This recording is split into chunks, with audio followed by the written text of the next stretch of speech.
नमस्कार बच्चों, आज हम 10th क्लास की साइंस की वर्कशीट नंबर 36 करेंगे, जिसमें हमारे पार्ट 3 जो है धातु और अधातु के इम्पॉर्टेंट क्वेश्चंस दिए गए हैं। तो जो हमारा ए पार्ट है उसमें हमारे वस्तुनिष्ठ प्रश्न है। पहला प्रश्न पूछता है, एक तत्व ऑक्सीजन के साथ अभिक्रिया करके उच्च गलनांक वाला यौगिक बनाता है और यह यौगिक जल में विलय है। इस तत्व का नाम बताइए। तो बच्चों, इस तत्व का नाम है हमारा कैल्शियम, जो ऑक्सीजन के साथ अभिक्रिया कर कैल्शियम ऑक्साइड बनाता है और जिसका गलनांक बहुत ही हाई होता है यानी उच्च होता है। यह यौगिक जल में भी घुलनशील है। क्वेश्चन नंबर 2 हमारा है, धात्विक ऑक्साइड की प्रकृति कैसी होती है?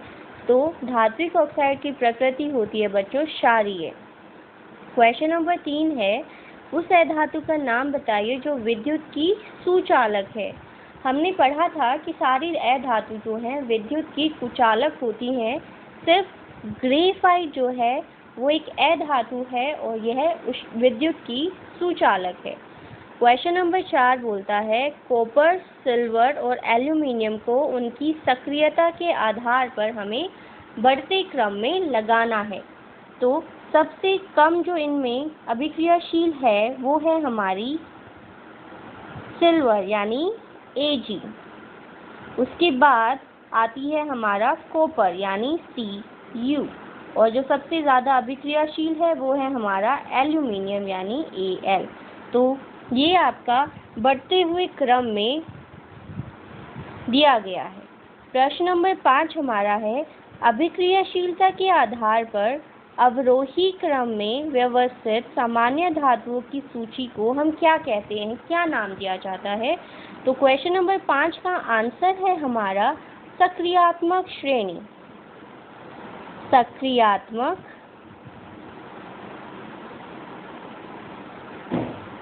श्रेणी। प्रश्न नंबर 6, डैश अभिक्रियाशील धातुएं अपने से डैश अभिक्रियाशील धातुओं को उसके लवण विलयन से विस्थापित कर देती हैं यानी हटा देती हैं। तो जो अधिक अभिक्रियाशील धातु है वही तो कम अभिक्रियाशील धातु को हटाएंगी। तो 6 के फर्स्ट पार्ट में आएगा अधिक और इसके सेकेंड पार्ट में है कम। अधिक अभिक्रियाशील धातु कम अभिक्रियाशील धातुओं को उसके लवण विलयन से विस्थापित कर देती हैं। क्वेश्चन नंबर 7 है, अधातुओं द्वारा बनाए गए आयन का नाम बताइए। तो जो अधातु हैं वो हमेशा ऋणायन बनाती हैं क्योंकि वो इलेक्ट्रॉनों को ग्रहण करती हैं। तो आंसर इज ऋणायन। क्वेश्चन नंबर 7 का आंसर है ऋणायन। क्वेश्चन नंबर 8 है, कुछ धातुएं जल के साथ बिल्कुल भी अभिक्रिया नहीं करती। तो किसी एक ऐसी धातु का नाम बताइए। तो जो सबसे कम अभिक्रियाशील धातु है या हम कहें वो अभिक्रिया करती ही नहीं है तो वो है हमारी सोना, प्लैटिनम। क्वेश्चन नंबर 9 है, पृथ्वी की सतह पर प्रचुर मात्रा में पाई जाने वाली धातु कौन सी है? तो पृथ्वी की सतह पर पाई जाने वाली सबसे जो धातु है वो है हमारी एल्यूमिनियम यानी बी पार्ट। क्वेश्चन नंबर 10, किसी तत्व E जिसका परमाणु क्रमांक है 16, इलेक्ट्रॉनिक विन्यास है 286, वह 6 इलेक्ट्रॉनों को छोड़ दे यानी त्याग कर दे या 2 को ग्रहण कर ले। तो इसमें हम ये देखेंगे कि कहाँ पर इसका नुकसान कम हो रहा है। या तो ये 6 इलेक्ट्रॉनों को छोड़ सकता है या 2 को ग्रहण कर ले। तो यहाँ पर ये तत्व 2 इलेक्ट्रॉन को ग्रहण कर लेगा। नेक्स्ट पेजेस पर हम जानेंगे हमारा जो पार्ट बी है लघु उत्तरीय प्रश्न, उनके बारे में देखेंगे। फर्स्ट जो क्वेश्चन है वो है, निम्न अभिक्रियाओं के समीकरणों को पूरा कीजिए। तो ये हम नेक्स्ट पेजेस से पढ़ना स्टार्ट करते हैं। पहला है हमारा Fe यानी आयरन की जब जल के साथ अभिक्रिया कराई जाती है तो हमारे पास क्या बनता है? तो हमारे पास बनता है Fe3O4 और 4H2 जो हमारी गैस है वो बाहर निकलती है। वहीं अगर कैल्शियम की पानी के साथ अभिक्रिया कराई जाए तो हमारे पास कैल्शियम हाइड्रोक्साइड बनता है तथा हाइड्रोजन गैस बाहर निकलती है। पोटेशियम की जब जल के साथ अभिक्रिया कराई जाती है तो बनता है पोटेशियम हाइड्रोक्साइड तथा हाइड्रोजन गैस बाहर निकलती है और इस अभिक्रिया में ऊष्मा भी बाहर निकलती है। क्वेश्चन नंबर 2 जो हमारा है वो कहता है, प्रायः जब धातुओं की अभिक्रियाएं खनिज अम्लों के साथ कराई जाती है तो हाइड्रोजन गैस निकलती है, लेकिन जब धातुओं की अभिक्रिया यानी मैग्नीज और मैग्नीशियम को छोड़कर हम तनु HNO3 यानी नाइट्रिक अम्ल के साथ अभिक्रिया कराएं तो हाइड्रोजन गैस बाहर क्यों नहीं निकलती? तो जब धातुएं नाइट्रिक अम्ल के साथ अभिक्रिया करती हैं तो हाइड्रोजन गैस बाहर क्यों नहीं निकलती, इसका कारण पूछा गया है। जब हमने इससे पहले वाली वर्कशीट्स की थी उसमें बताया गया था जो नाइट्रिक अम्ल है वो केवल मैंगनीज और मैग्नीशियम धातु के साथ ही अभिक्रिया करते हैं, अभिक्रिया कर हाइड्रोजन गैस को बाहर निकालते हैं। बाकी वो किसी भी धातु के साथ अभिक्रिया कर हाइड्रोजन गैस का निष्कासन नहीं करते। इसका कारण है कि HNO3 जो है हमारा यानी नाइट्रिक अम्ल एक प्रबल ऑक्सीकारक है। तो जब इनकी अभिक्रिया धातु के साथ कराई जाती है तो जो हाइड्रोजन उत्पन्न होती है हाइड्रोजन गैस वो इसे ऑक्सीजन दे देता है, यानी नाइट्रिक अम्ल उत्पन्न जो हाइड्रोजन गैस है उसे क्या दे देगा, ऑक्सीजन दे देगा, यानी उसे कर देता है ऑक्सीकृत। तो जब हाइड्रोजन ऑक्सीजन के साथ अभिक्रिया करेगी तो हमारे पास बन जाता है जल। यही कारण है कि HNO3 यानी नाइट्रिक अम्ल मैंगनीज और मैग्नीशियम के अलावा किसी और धातु के साथ अभिक्रिया करने पर हाइड्रोजन गैस बाहर नहीं निकालता। ये हाइड्रोजन को तो क्या कर देता है, ऑक्सीकृत, जिससे कि वो बन जाता है जल और खुद उसका हो जाता है अपचयन, जिसमें नाइट्रोजन के ऑक्साइड्स में उसका अपचयन हो जाता है। नेक्स्ट आपका बोल रहा है कि जो मैग्नीशियम और मैंगनीज है ये तनु HNO3 यानी नाइट्रिक अम्ल के साथ अभिक्रिया कर हाइड्रोजन गैस उत्सर्जित करते हैं। क्वेश्चन नंबर 3 है आपको एक हथौड़ा दिया गया है, बैटरी, बल्ब, तार एवं स्विच दिया गया है। इनका उपयोग कर धातुओं और अधातुओं के नमूनों के बीच विभेद यानी अंतर आप कैसे कर सकते हो? हथौड़े से तो साफ है, जब हम धातु को हथौड़े से पीटेंगे तो वो चादर के रूप में बदल सकती हैं, यानी उसका आकार बढ़ता चला जाएगा, वो फैलती रहेंगी।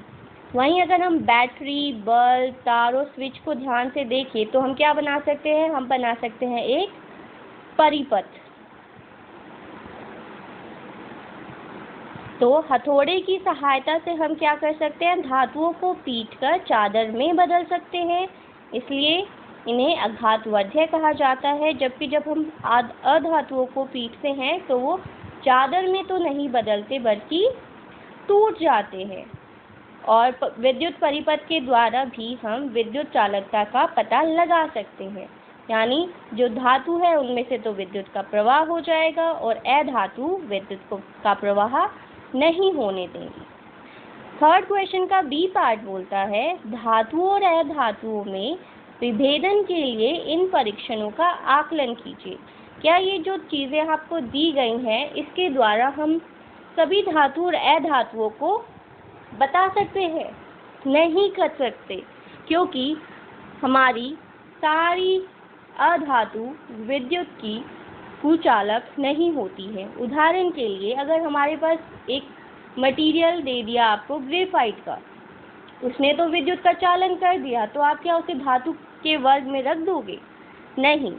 तो अघातवर्ध्य का गुण केवल धातुओं में पाया जाता है, जबकि अधातुओं में यह गुण नहीं होता, यह गुण नहीं दिखता।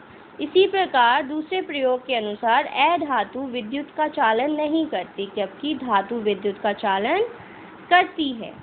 प्रश्न नंबर 3 के बाद हमारा प्रश्न नंबर 4 है, उभयधर्मी ऑक्साइड क्या होते हैं? दो उभयधर्मी ऑक्साइडों के उदाहरण अभिक्रिया सहित लिखिए। तो उभयधर्मी ऑक्साइड धातु के ऐसे ऑक्साइड होते हैं जो अम्ल और क्षार दोनों के साथ ही अभिक्रिया कर लवण तथा जल बाहर निकालते हैं, यानी लवण और जल का उत्पादन करते हैं।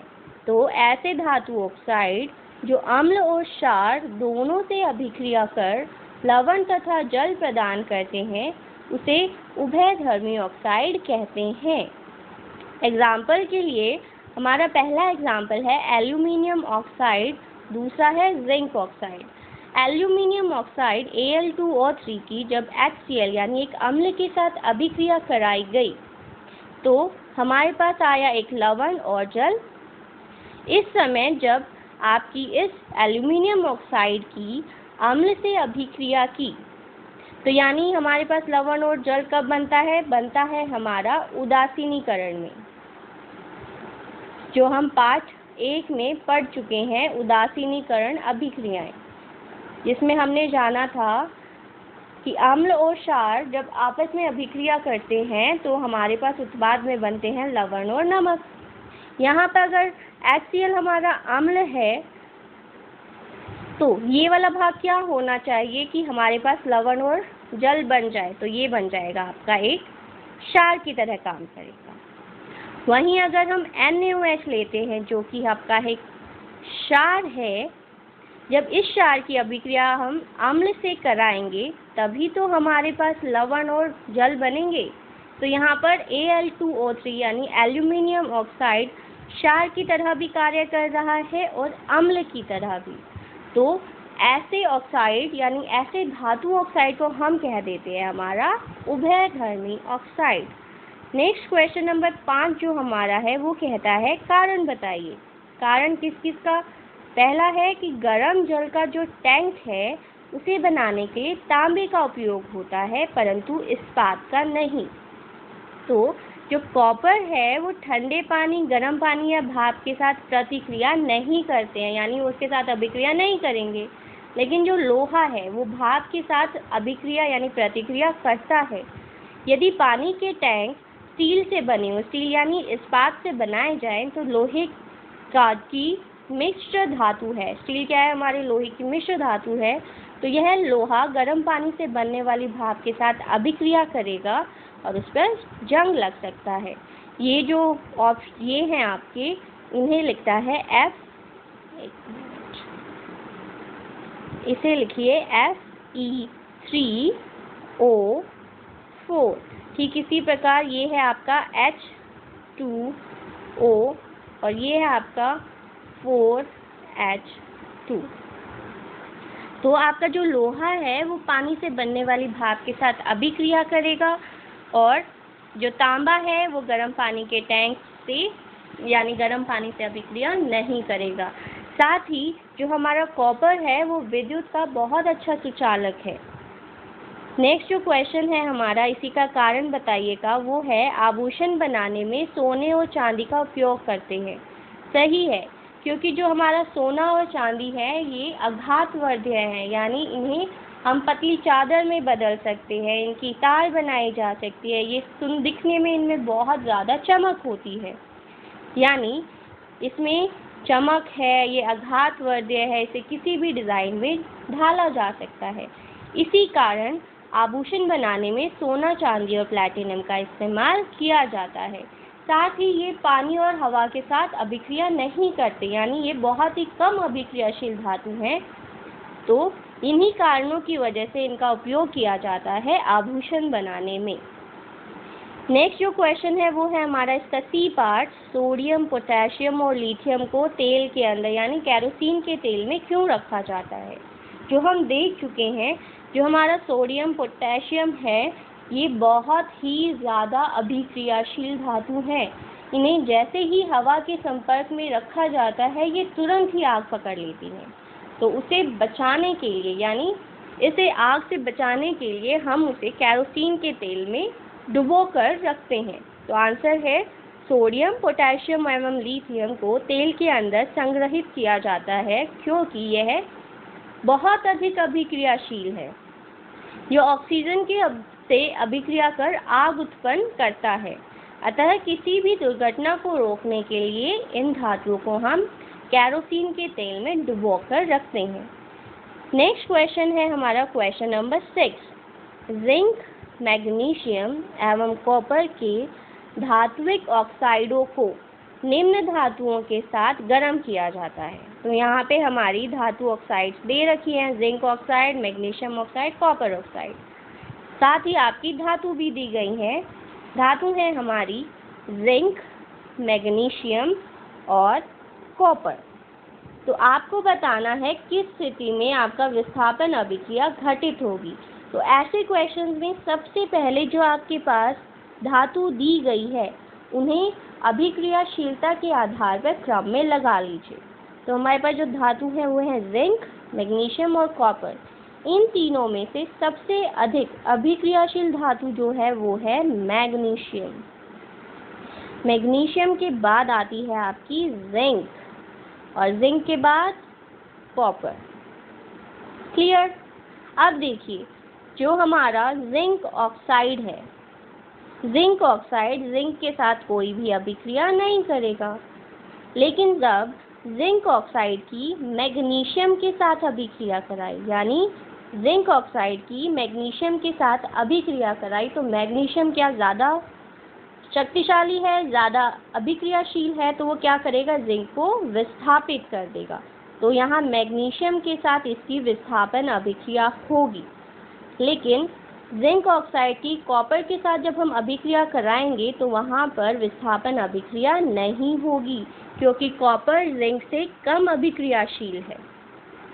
सेकेंड, मैग्नीशियम ऑक्साइड की अगर हम जिंक के साथ अभिक्रिया कराएं तो कुछ नहीं होगा, क्योंकि मैग्नीशियम जिंक से ज़्यादा अभिक्रियाशील है। मैग्नीशियम की मैग्नीशियम से ऑक्साइड से कराएं तो भी कोई अभिक्रिया नहीं होगी। मैग्नीशियम ऑक्साइड की कॉपर से कराएं तो भी कोई अभिक्रिया नहीं होगी। थर्ड है आपकी कॉपर ऑक्साइड की यदि जिंक के साथ अभिक्रिया कराएं तो जो हमारा जिंक है वो कॉपर ऑक्साइड से ज़्यादा अभिक्रियाशील है, तो वो क्या करेगा, कॉपर ऑक्साइड में से कॉपर को विस्थापित कर देगा, उसे हटा देगा। तो यहाँ पर विस्थापन होगा। कॉपर ऑक्साइड की अगर मैग्नीशियम से कराएं तो मैग्नीशियम भी बहुत अभिक्रियाशील है, तो वो भी इसे विस्थापित कर देगा। कॉपर ऑक्साइड की कॉपर से अभिक्रिया कराने पर कोई भी अभिक्रिया नहीं होगी। Question number 7। किसी एक ऐसी धातु का उदाहरण देना है आपको जिसकी आघातवर्ध्यता सबसे अधिक है। तो सबसे अधिक आघातवर्ध्यता है आपकी सोने की, यानी सोना। जिसकी ऊष्मा की सुचालकता सबसे अधिक है। किसकी सुचालकता सबसे अधिक है, तो वो है आपका सिल्वर, या इसमें आएगा आपका कॉपर। क्वेश्चन नंबर सी, इसका सी पार्ट बोलता है जो उन्मुक्त अवस्था में नहीं पाई जाती, जो फ्री नहीं पाई जाती, तो वहाँ पर आना चाहिए आपका सोडियम,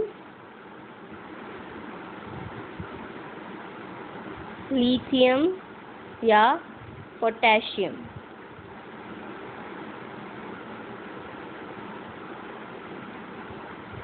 क्वेश्चन नंबर 8 जो है 8 है हमारा, वो बोलता है एल्यूमिनियम में ऐसा कौन सा गुण है जिसके कारण उद्योग जगत में इसकी बहुत ज़्यादा डिमांड यानी मांग है। तो सबसे पहला गुण तो इसका है कि ये विद्युत की सुचालक है, ये पानी के साथ अभिक्रिया नहीं करती, ये एक शक्तिशाली अपचायक कारक है। इसके अलावा अगर हम और देखें तो ये एल्यूमिनियम जो है ये बहुत ही हल्की धातु होती है, ठीक, और ये आसानी से किसी से अभिक्रिया नहीं कर सकती। इसे अलग अलग रूपों में यानी इसकी आघातवर्ध्यता और ये तन्य है। तो पांचवा आपका हो सकता है आघातवर्ध्य,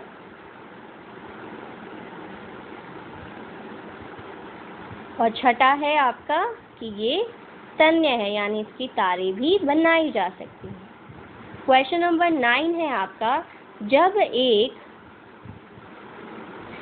एक धातु X की अभिक्रिया ठंडे जल से कराई जाती है तो वह एक क्षारीय लवण Y देता है जिसका आणविक सूत्र है XOH। Z और Z गैस का निष्कासन करता है। यह आसानी से आग पकड़ लेता है। तो आपको XYZ की को पहचानना है और रासायनिक अभिक्रिया को भी लिखना है। तो क्वेश्चन कहता है ये जो X है ये एक धातु है जिसकी अभिक्रिया ठंडे जल यानी H2O के साथ कराई गई, तो हमारे पास एक Y बनकर आया, यानी एक क्षारीय लवण बना कि XOH। साथ ही आपकी Z यानी एक गैस जो है वो बाहर निकली। तो आपको बताना है ये X, Y और Z क्या है। तो हम X है हमारा सोडियम यानी Na, Y जो हमारा बनेगा वो बनेगा NaOH सोडियम हाइड्रोक्साइड, और जो Z है वो है हमारी हाइड्रोजन गैस यानी H2 gas. Clear. Sodium X है हमारा सोडियम, Y है हमारा NaOH और जो गैस बाहर निकलेगी वो है हाइड्रोजन गैस। क्वेश्चन नंबर 10, आपको एक संरचना दी गई है। यहाँ पर एक ऑक्सीजन का परमाणु 2 सोडियम के परमाणु के साथ जुड़ा हुआ है। तो आपको क्या बताना है, यहाँ पर इसका एक रासायनिक सूत्र बताना है। तो जो रासायनिक सूत्र होगा वो क्या है, एक ऑक्सीजन के साथ 2 सोडियम के परमाणु जुड़े हैं तो वो हो जाएगा Na2O, एक ऑक्सीजन 2 सोडियम। बी पार्ट बोलता है धातु और अधातु का नाम भी बताइए। तो धातु तो हमारी सोडियम है और अधातु क्या है, ऑक्सीजन। ऋणायन कौन बनाएगा, ऋणायन यानी किसमें से इलेक्ट्रॉन बाहर निकलेंगे तो वो होगा आपका ऋणायन, मतलब कौन इलेक्ट्रॉन्स को ग्रहण करेगा, यानी ऋणायन है आपका ऑक्सीजन। और धनायन यानी कौन अपने में से इलेक्ट्रॉनों को बाहर दे देगा यानी त्याग कर देगा, तो वो एक धातु है जो है हमारी सोडियम। नेक्स्ट हम जो हमारे दीर्घ उत्तरीय प्रश्न हैं, लॉन्ग क्वेश्चंस हैं, उनके आंसर्स देखेंगे। तो सबसे पहला क्वेश्चन जो हमारा है वो है उसका फर्स्ट पार्ट, 2 परमाणु है A और B से बनने वाले यौगिक के निर्माण में A 2 इलेक्ट्रॉनों को दे देता है और B जो है 1 इलेक्ट्रॉन ग्रहण करता है। तो A और B के बीच बनने वाला आबंध की प्रकृति कैसी होगी, यानी यहाँ इलेक्ट्रॉनों का आदान प्रदान हो रहा है, आयनों का आदान प्रदान हो रहा है। तो यहाँ जो आबंध बनेगा वो आबंध हमारा बनेगा आयनिक आबंध, क्योंकि आयनों के स्थानांतरण से बन रहे हैं। तो आंसर इज आयनिक आबंध। क्वेश्चन नंबर इसका सेकेंड पार्ट बोलता है A और B से बनने वाले इस यौगिक का सूत्र भी लिखिए। तो पहला तो आपका आ गया आयनिक आबंध, जो इसका सूत्र बनेगा वो बनेगा AB2। वो कैसे, वो ऐसे, जो हमारा A है वो 2 इलेक्ट्रॉनों का त्याग कर रहा है, यानी वो 2 और परमाणुओं के साथ जुड़ सकता है। तो A के साथ कितने परमाणु जुड़े, B के 2। तो इसका जो सूत्र बनेगा वो बनेगा AB2। इसका जो B पार्ट है फर्स्ट क्वेश्चन का, इसी प्रकार बनने वाले मैग्नीशियम क्लोराइड अणु के निर्माण का भी वर्णन कीजिए। तो जो मैग्नीशियम क्लोराइड यानी MgCl2 जो बनेगा उसके अणु का गठन कैसे बना, जो मैग्नीशियम है वो 2 इलेक्ट्रॉन को बाहर निकाल देगा। तो ये इसको हम ऐसे लिखेंगे मैग्नीशियम Mg2 प्लस, तो मैग्नीशियम 2 इलेक्ट्रॉन को अपने में से बाहर निकाल देगा, यानी उसने क्या किया, 2 इलेक्ट्रॉनों का त्याग कर दिया। वहीं हमारा जो क्लोरीन है, 2 क्लोरीन के परमाणु 1-1 इलेक्ट्रॉन को ग्रहण कर लेंगे। तो हमारे पास जो बनेंगे वो होंगे 2 क्लोराइड। तो इसकी जो अभिक्रिया होगी उसे हम ऐसे लिखेंगे Mg2 प्लस 2 क्लोराइड आयन, दोनों मिलकर बनाते हैं MgCl2। क्लियर। इसका C पार्ट है जो हम नेक्स्ट पेज पर करेंगे, साधारण नमक केवल पिघली अवस्था में ही विद्युत का चालन करता है, क्यों? तो ये हम पहले ही पढ़ चुके हैं। हमारी जो पिघली हुई अवस्था यानी गलत अवस्था है, उसी अवस्था में ही हमारे मुक्त आयन पाए जाते हैं। जब मुक्त आयन होंगे तभी उसमें गति होगी और वो विद्युत का चालन कर पाएंगे। तो जब सोडियम क्लोराइड को पिघलाया जाता है यानी उसकी गलित अवस्था में, तो आयन गतिशील बन जाते हैं और इन्हीं गतिशील आयन के कारण ही विद्युत का चालन हो पाता है। प्रश्न इसी का 4th पार्ट है, सोडियम क्लोराइड का गलनांक उच्च क्यों होता है?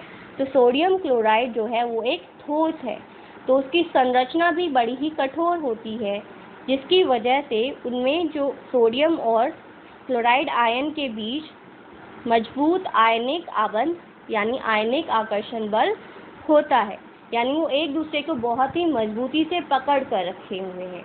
अगर हमें उन दोनों का ये आबंध को तोड़ना है तो हमें बहुत अधिक ऊष्मा देनी पड़ेगी, यानी ऊर्जा देनी पड़ेगी, जिसके कारण उसका गलनांक बहुत ही उच्च होता है।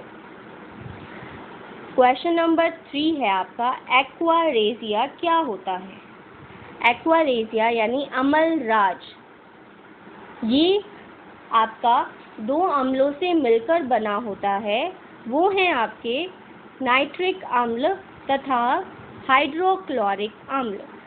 सांद्र नाइट्रिक अम्ल तथा सांद्र हाइड्रोक्लोरिक अम्ल का ताज़ा मिश्रण होता है, उसे कहते हैं अम्लराज।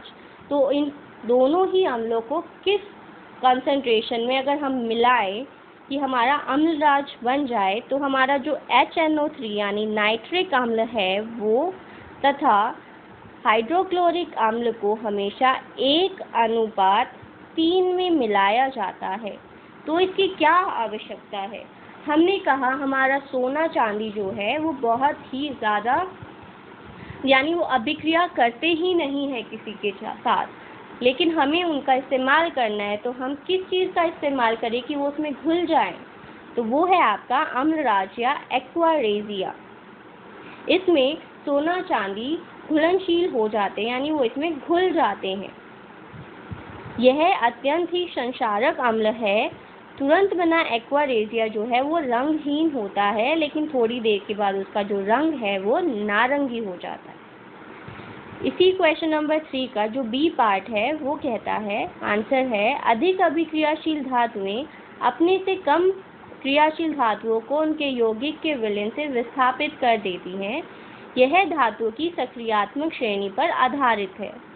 सक्रियात्मक श्रेणी में क्या है? सबसे ऊपर तो जो सबसे ज़्यादा अभिक्रियाशील धातु है वो, फिर उनकी क्रियाशीलता के आधार पर उन्हें घटते क्रम में लगाया गया है। जब लोहे की कील तांबे के सल्फेट के घोल से प्रतिक्रिया करती है तो लोहे के ऊपर जो लोहा जो है वो तांबे को विस्थापित कर देता है यानी हटा देता है, और लोहे के सल्फेट का निर्माण होता है। यानी जब लोहा यानी आयरन की कॉपर सल्फेट के साथ अभिक्रिया कराई जाती है तो लोहा कॉपर को हटा देता है और बन जाता है हमारा फेरस सल्फेट तथा कॉपर। आई होप आपको ये वर्कशीट अच्छे से समझ आ गई होगी। इसे कंप्लीट करें और उसके बाद मुझे भेज दें। Thank you.